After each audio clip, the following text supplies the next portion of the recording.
Young people under 40 make up more than a third of eligible voters in the U.S., but many usually at least don't bother to vote. Are they more engaged this year? Well, new findings from an NBC News Quibi national online poll of millennials and Generation Z voters show young people are still less interested in the election than other age groups. Only 6 in 10 millennials have a high interest in the election, while fewer than half of Gen Z voters do. By comparison, 80% of all voters say they have high interest in the latest, this at least according to the latest NBC News Wall Street Journal poll.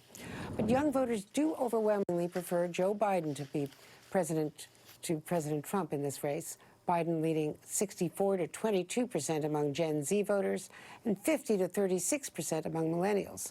Joining me now, NBC News reporter Dasha Burns from Carnegie Mellon University in Pittsburgh.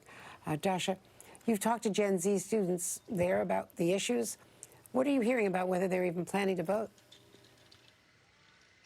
Andrea, we talked to students here at Carnegie Mellon and down the road at the University of Pittsburgh. Now, this is a pretty specific slice of that Gen Z demographic. These are young voters getting a college education, and they're getting that education in a critical battleground state. So most of the students we spoke with did seem to grasp the gravity of this election. Some were lukewarm on both candidates. Most did lean towards Joe Biden, but all of them seem to understand the importance of making their voices heard through their vote. Take a listen to some of what we heard.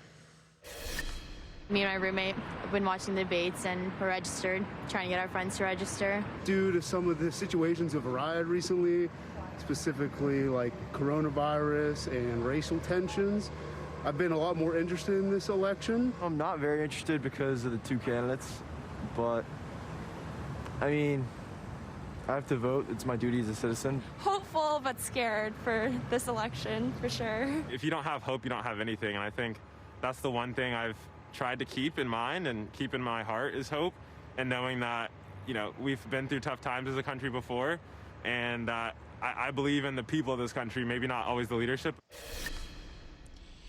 Andrea, I did ask these students how they feel about their future, and a lot of them did express anxiety for the short term, but I heard some good perspective that other generations have gone through hurdles and made it out the other end, so they're hopeful that they will too. Andrea? Oh, I love the sign of hope on a beautiful campus there in Pittsburgh. Thanks so much, Dasha.